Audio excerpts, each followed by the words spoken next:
সুপ্রিয় বন্ধুরা, জাগ্র ফার্মের পক্ষ থেকে সবাইকে শুভেচ্ছা এবং অভিনন্দন জানাচ্ছি।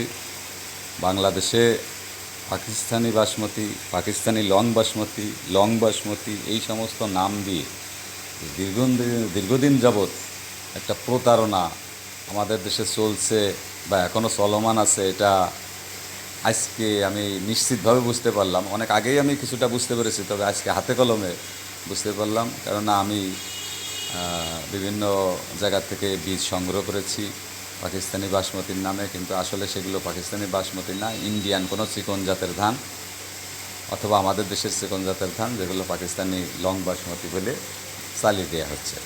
এবং আমি দুইজনের কাছ থেকে আনছি। আসলে ঘটনাটা হলো যে 1 কেজি পাকিস্তানি বাসমতি চাউল 350 থেকে 450 টাকা চাউলের কোয়ালিটি ভেদে। তাহলে সেক্ষেত্রে 1 কেজি বীজের দাম অবশ্যই তার থেকে বেশি হবে। কিন্তু আমরা বিভিন্ন জায়গায় বীজের সন্ধান করে দেখি যে 1 কেজি পাকিস্তানি বাসমতি বীজ ধান 200 টাকা বা 250 টাকা। তাহলে আপনি নিজেই ভাবেন যে 1 কেজি চাল যেখানে বিক্রি হয় 350 থেকে 450 টাকা, সেখানে 1 কেজি বীজ কীভাবে 200 টাকা, 250 টাকা, এমনকি একজন বলছিল যদি বেশি নেন তাহলে 150 টাকা করে দেন।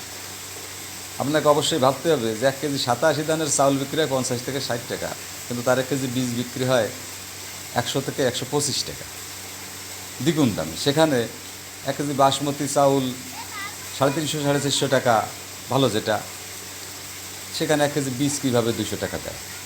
তো যাই হোক, এভাবে আমি দুইজনের কাছ থেকে এনে লাগিয়েছি, কিন্তু আসলে সেগুলো সঠিক বাসমতি না।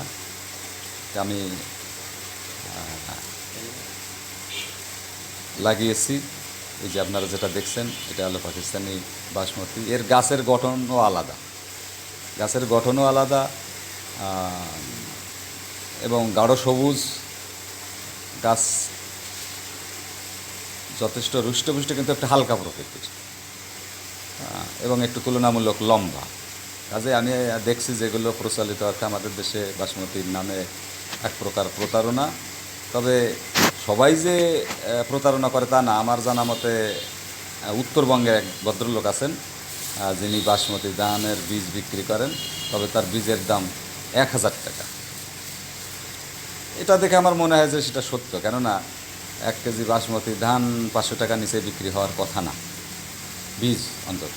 সেক্ষেত্রে উনি হয়তো একটু বেশি বিক্রি করেন, কিন্তু এই যে 200-300 টাকায় যেগুলো বিক্রি হয় এগুলো 100% প্রতারণা।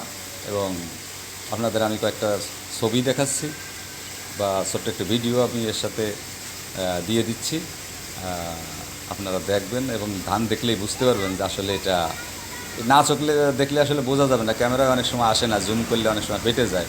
মানে একটা ধান, আমি আবারও বলছি যে আপনার ছোটো আঙুলের যে 1 কর, প্রায় 1 কর সমমান, অর্থাৎ 14-15 সেন্টিমিটার। অনেকে যারা সেন্টিমিটার বোঝেন না তারা মানে প্রায় ধরে নেবেন যে